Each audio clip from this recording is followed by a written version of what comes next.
कहानी की शुरुआत में हमें आइसी-9 नाम के एक छोटे से किंगडम को दिखाया जाता है, जहां के लोग बहुत ही सुकून से और मिलजुल कर के रहते थे। हालांकि ये वो टाइम है जब रोमन एम्पायर ने तकरीबन अमेरिका पर जंग करने के बाद कब्जा कर लिया था, लेकिन ये किंगडम अभी तक अमेरिका के ही अंडर था, क्योंकि रोमन एम्पायर ने अभी तक यहाँ पर कब्जा नहीं किया था। सीन कट होता है और हमें आइसी-9 के पास ही एक किंगडम में जंग का माहौल देखने को मिलता है। रोमन सोल्जर्स बड़ी बेरहमी से यहाँ के मासूम लोगों को मार रहे थे और इस बुरी हालत में ये सभी लोग गॉड से अपनी मदद के लिए आने वाली गॉडेस के जल्दी आने की दुआएं कर रहे थे। और ये लोग रोमन सोल्जर से कहते हैं कि देख लेना, वो दिन जल्दी आएगा जब एक मलका आएगी और हमें तुम्हारे जुल्म से बचाएगी। ये बात काफी अजीब थी। रोमन सोल्जर का लेफ्टिनेंट फौरन ये बात जाकर के अपने किंग को बताता है। किंग जब इस बात को सुनता है तो बहुत ज्यादा गुस्से में आ जाता है और वो ऑर्डर दे देता है कि इस एम्पायर की सभी ताकतवर औरतों को मौत के घाट उतार दो, स्पेशली वो औरतें जो रोमन का मुकाबला कर सकती थी। गुस्से से ज्यादा शायद उनको अब अपनी हार का डर हो गया था। खैर दूसरी तरफ आइसी-9 के जनरल भी उनके किंगडम के लिए बुरी खबर लाए थे, जो कि ये थी कि रोमन एम्पायर अपना एक नया जनरल यहाँ पर भेज रहे हैं। जरूर वो इनके साथ कोई भलाई तो नहीं करने वाला, इसीलिए अब इन्हें हर एक आने वाली मुश्किल के लिए तैयार रहना होगा। इस वक्त किंग की वाइफ बुदिका अपनी बेटियों के साथ बाहर जाने के लिए निकली थी। रास्ते में उसकी नजर दरख्त पर लटकी हुई लाशों पर पड़ती है, जिन्हें देखकर के बुदिका की बेटियां घबरा जाती है। बुदिका कहती है कि डरो नहीं, जरूर ये वो लोग होंगे जिन्होंने कोई बुरा काम किया होगा। तभी बुदिका की मेट उसकी बात काट कर के कहती है कि इन्होंने कोई बुरा काम नहीं किया था, बल्कि इनका कसूर सिर्फ इतना था कि ये लोग क्रिश्चियन थे, क्योंकि रोमन क्रिश्चियन को पसंद नहीं करते, इसलिए उन लोगों ने इन्हें मरवा दिया। खैर ये लोग चलते चलते बसरा पहुंच जाते हैं, जहां दूसरे कबीले के लोग जैसे ही बुदिका को देखते हैं उसके सामने झुक जाते हैं और वो उसे गोडेस बुदिका कह रहे थे। बुदिका भी शौक होकर के ये सब कुछ देख रही थी। उसे कुछ भी समझ में नहीं आ रहा था कि आखिर ये लोग ऐसा क्यों बोल रहे हैं। यहीं पास में खड़ा एक रोमन सोल्जर भी ये सब कुछ देख लेता है और बुदिका को एक पावरफुल औरत मानकर अपने किंग के हुक्म के मुताबिक जैसे उसे मारने के लिए आगे बढ़ता है, तो वो लड़की जो सबसे पहले बुदिका के सामने झुकी थी, वो जल्दी से अपनी तलवार निकाल कर के आगे बढ़ती है और एक जबरदस्त वार करती है उस रोमन सोल्जर के हाथ पर। फिर एक दूसरा वार करके उसे बना देती है दूसरी दुनिया का मुसाफिर, यानी कि उसने रोमन सोल्जर को मार दिया। ये उसने एक बहुत बड़ा गुनाह कर दिया था। ये लोग जान जाते हैं कि अब यहाँ पर रोमन फौज आएगी इस चीज का बदला लेने के लिए। अब डर के मारे ये सभी लोग तो यहाँ से भाग जाते हैं, लेकिन रोमन सोल्जर पड़ जाते हैं क्वीन बुदिका के पीछे। जब ये बात किंग को पता चलती है तो वो बुदिका की जान बचाने के लिए रोमन सोल्जर्स से सुलह करने की बात करते हैं। रोमन सोल्जर्स भी बुदिका की जान बख्शने के लिए मान गए थे, लेकिन उनकी एक शर्त थी कि बुदिका को इसकी सजा जरूर मिलेगी, और सजा ये थी कि वो पूरे 1 साल तक महल से बाहर नहीं जा सकती। उनके चले जाने के बाद बुदिका अपने हस्बैंड यानी किंग से बात करती है, उन्हें बाजार में होने वाली सारी कहानी सुनाती है और पूछती है कि मुझे एक बात समझ में नहीं आई कि आखिर उन लोगों ने मुझे गॉडेस कहकर के क्यों पुकारा। तब वो जवाब देते हैं कि शायद इसलिए कि तुम बारबेरियन की ब्लड लाइन से हो। बारबेरियंस यानी दुनिया के सबसे बहादुर सोल्जर्स।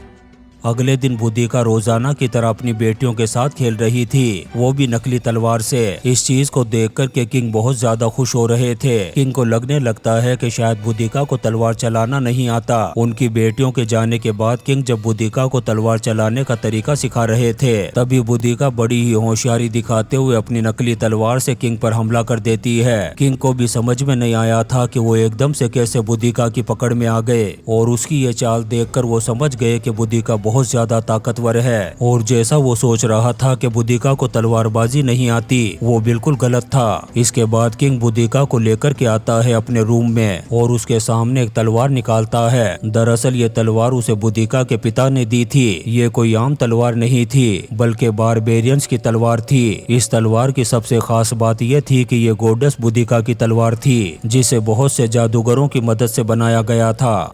अगले दिन आइसिनाई किंगडम में रोमन जनरल आते हैं, जिसके बारे में किंग को पहले ही उनके जनरल से खबर मिल गई थी। यहाँ के सभी लोग दुश्मन होने के बावजूद रोमन जनरल को इतनी इज्जत देते हैं जैसे कि वो कोई बहुत खास मेहमान हो, लेकिन वो रोमन जनरल तो इन्हें कीड़े मकोड़ों से भी कम समझ रहा था। फिलहाल तो वो यहाँ से चला जाता है, लेकिन किंग जान चुके थे कि उसके इरादे बिल्कुल भी ठीक नहीं है। इसलिए वो अपने जनरल के साथ मिलकर के रोमन सोल्जर के उनके किंगडम पर हमला करने से पहले ही रोमन्स की यहाँ पर आई हुई प्लाटून पर हमला करने का फैसला करता है, ताकि वो अपने किंगडम को बचा सके। अब रातों रात ये अपनी फौज तैयार करते हैं और निकल पड़ते हैं जंग के लिए। ये जंग बहुत ही भारी और घमासान थी। रोमन सोल्जर्स तो ट्रंक थे और इनके पास ज्यादा हथियार भी नहीं थे, लेकिन ये लोग हिम्मत नहीं हारते और जंग जीत जाते हैं। ये लोग जंग तो जीत गए, लेकिन इनको जंग जीतने की बहुत बड़ी कीमत चुकानी पड़ी। वापस आकर के जनरल बुदिका को ये बुरी खबर सुनाते हैं कि अब किंग इस दुनिया में नहीं रहे। ये खबर बुदिका को पूरी तरह से तोड़ करके रख देती है और अब इस किंगडम को संभालने वाला दूसरा कोई भी नहीं था। इसलिए बुदिका अपने आप को मजबूत बनाती है और अपने किंगडम की सारी जिम्मेदारियों को संभालने का फैसला करती है। बुदिका के किंगडम पर हुकूमत करने की खबर जब रोमन को पता चलती है तो वो अगले ही दिन उसके पास पहुँच जाते हैं और उसे कहते हैं कि रोमन के होते हुए कोई भी औरत यहाँ पर हुकूमत नहीं कर सकती किसी भी किंगडम पर। और बुदिका ने ये काम करके बहुत बड़ा गुनाह कर दिया था, जिसकी सजा ये थी कि अब उसकी सारी सल्तनत रोमन की हो चुकी थी। सिर्फ इतना ही नहीं, बल्कि बुदिका को इससे भी ज्यादा सख्त सजा दी जाती है। उसके किंगडम, उसकी सल्तनत के लोगों के सामने उसके शाही कपड़े उतार कर उसे एक पेड़ पर लटका दिया जाता है और फिर कोड़े मारे जाते हैं। और यहाँ पर खड़ा हुआ कोई भी अपनी मलका के लिए, अपनी बुदिका के लिए कुछ भी नहीं कर पाता। बुदिका बुरी तरह से जख्मी होकर के बेहोश हो गई थी। रात भी हो चुकी थी। तभी हम देखते हैं कि आइसिनाई में बैठे हुए रोमन सोल्जर्स पर अचानक से कोई हमला कर देता है। दरअसल ये वही लोग थे जो बुदिका को गोडेस मानते थे। ये सभी रोमन सोल्जर्स का काम तमाम करके बुदिका को बचा करके यहाँ से ले जाते हैं। अपने किंगडम में ले जाकर के ये लोग बुदिका का इलाज करते हैं। जैसे ही बुदिका को होश आता है, वो सबसे पहले अपनी बेटियों के बारे में पूछती है और उसे बुरी खबर ये दी जाती है कि उसकी बेटियों को मार दिया गया है। इस खबर को सुनकर के बुदिका सदमे में आ जाती है और पूरी तरह से अपना होश खो देती है। काफी दिन ऐसे ही गुजर जाते हैं। फिर एक दिन बुदिका पूरी तरह से सेहतयाब होकर के उस टेंट से बाहर निकल जाती है। उसकी नजर कुछ बच्चों पर पड़ती है जो नकली तलवारों से लड़ना सीख रहे थे। इनमें कुछ लड़कियां भी थी जो बुदिका को बिल्कुल अपनी बेटियों की तरह लग रही थी। ये लड़कियां बुदिका से कहती है कि हमारे किंगडम के लोग तुम्हें गोडेस यानी देवी मानते हैं। दरअसल इन लोगों का मानना था कि बुदिका इन्हें रोमन से बचा लेगी। बुदिका, जिसके खुद के प्यारों को रोमन ने मार दिया था, जिसकी सल्तनत रोमन ने छीन ली थी, इसलिए वो खुद भी रोमन से बदला लेने के लिए तैयार हो जाती है। अब वो खुद से ही प्रैक्टिस करना शुरू कर देती है। कहीं न कहीं उसे भी लग रहा था कि वो रोमन के साम्राज्य को उखाड़ करके फेंक देगी। उसे इस तरह से लड़ता हुआ देख कर के यहाँ के लोग उसे उसकी वही तलवार देते हैं जो कुछ समय पहले उसे किंग ने दी थी। बुदिका भी उस तलवार को देख ही रही थी कि तभी यहाँ पर दूसरे किंगडम का एक जनरल आता है जिसका नाम था वुल्फगार्ड। वुल्फगार्ड के किंगडम पर भी रोमन ने कब्जा कर लिया था, इसलिए वो भी रोमन से बदला लेना चाहता था। इसलिए अब ये सभी लोग एक साथ मिल जाते हैं ताकि एक बड़ी फौज बनाकर के रोमन का खात्मा कर सके। ये आदमी जब बुदिका को देखता है तो उसकी बेइज्जती करना शुरू कर देता है और बाकी लोगों से कहता है कि मैं एक औरत के पीछे कभी नहीं लड़ूंगा, एक ऐसी औरत जिसे खुद लड़ना नहीं आता। इतना कहकर वो उसके हाथ से उसकी तलवार लेता है और उसका मजाक उड़ाता है। फिर पीछे से उसे नदी में फेंक देता है। अपनी तलवार को नदी में देकर करके बुदिका फौरन जंप कर देती है। उसे तैरना भी नहीं आता था। जब वो काफी देर तक पानी से बाहर नहीं आई तो यहाँ के लोगों को लगने लगा कि शायद बुदिका मर गई होगी, लेकिन तभी अचानक बुदिका अपनी तलवार लिए यहाँ पर वापस आ जाती है। अब उसकी हिम्मत और बहादुरी देख कर के वुल्फगार्ड, जो पहले उसकी बेइज्जती कर रहा था, अब उससे बहुत ज्यादा इम्प्रेस हो जाता है और यहाँ के सभी लोग बुदिका को गॉडेस मानते हुए उसके सामने झुक जाते हैं। जब रात होती है तो हम देखते हैं कि सभी लोग मिलकर के बुदिका के साथ एक रस्म करते हैं। इस रस्म में इन लोगों ने बुदिका को अपनी गॉडेस, अपनी देवी मान लिया था। बुदिका भी इन सब लोगों के सामने कसम खाती है कि वो अपनी जमीन, अपनी सल्तनत को रोमन से वापस लेकर के रहेगी। तभी बुदिका को खबर मिलती है कि उनके किंगडम से रोमन्स की एक बहुत बड़ी प्लाटून निकलेगी, यानी कि उनके फौजियों का ग्रुप। बुदिका उन रोमन्स पर हमला करने का फैसला करती है, लेकिन वुल्फगार्ड डर के मारे बुदिका का साथ देने से इनकार कर देता है, क्योंकि जबकि उसे लग रहा था कि रोमन्स बहुत बड़ी तादाद में होंगे, इसलिए उनके हारने के चांसेस बहुत ज़्यादा हैं। वो बुदिका से कहता है कि मैं अपने सोल्जर्स की जान खतरे में नहीं डाल सकता।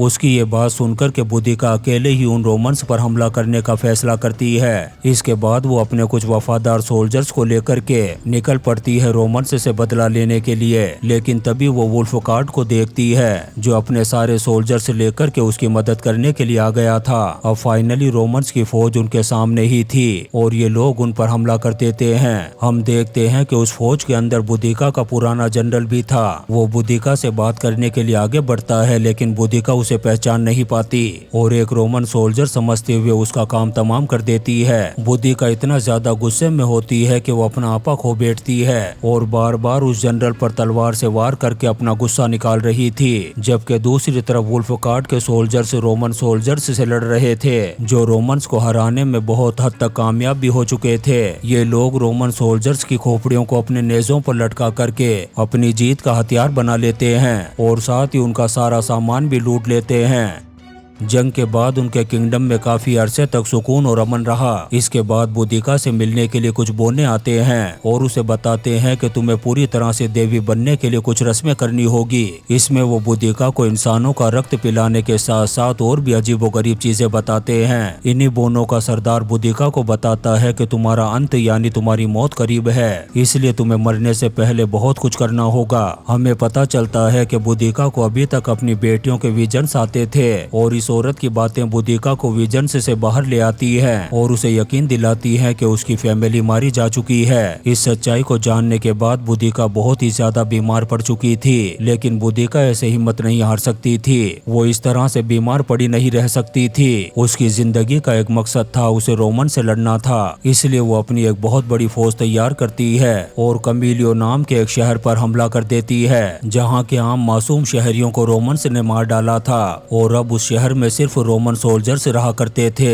बुदिका के किए गए इस हमले में बहुत सारे रोमन सोल्जर्स मारे जाते हैं। फिर उसके बाद बुदिका इस पूरे शहर को आग लगा देती है। बुदिका की इस जीत की खुशी में अगले दिन उसके सभी सोल्जर्स अपने चेहरे पर वैसा ही निशान बना लेते हैं जैसा बुदिका के चेहरे पर था। लेकिन वो लोग ये नहीं जानते थे कि बुदिका के चेहरे पर बना हुआ निशान गुलामी का निशान है जिन्हें रोमन्स ने बनाया था। बुदिका उनसे कहती है कि क्या तुम जानते हो इस निशान के बारे में? तब वो कहते हैं कि हम इतने पढ़े लिखे तो नहीं हैं, लेकिन इस निशान को अपने चेहरे पर बना करके हम आपकी पहचान को अपना बना रहे हैं। बुदिका ये सब कुछ सुनकर के अपने आप को बहुत ज्यादा ताकतवर महसूस कर रही थी। अब वो अगला हमला लंदन पर करने का फैसला करती है जहाँ पर सबसे ज्यादा रोमन सोल्जर्स थे। ये लोग अपनी बहुत बड़ी फौज बनाते हैं और लंदन पर भी हमला कर देते हैं। यहाँ पर भी बुदिका के सोल्जर्स ने बहुत हिम्मत दिखाई थी और बहुत सारे रोमन सोल्जर्स को दूसरी दुनिया का मुसाफिर बना दिया था और ये जंग भी ये लोग जीत जाते हैं। इन सभी हमलों के बाद रोमन्स की ताकतें कम होती जा रही थी, यहाँ तक कि अब रोम के लोगों को भी अपनी जानों का खतरा बढ़ गया था। इसीलिए रोम के लोग अपने ही बादशाह के खिलाफ धरना देना शुरू कर देते हैं। वो पूरे शहर में आग लगा देते हैं और यहाँ पर भी तबाही और अफरा तफरी का माहौल बन जाता है। इस खतरनाक माहौल में रोम के जनरल अब रोम के राजा के पास आते हैं उनसे पूछने के लिए कि अब आगे क्या करना है, क्या जंग का ऐलान किया जाएगा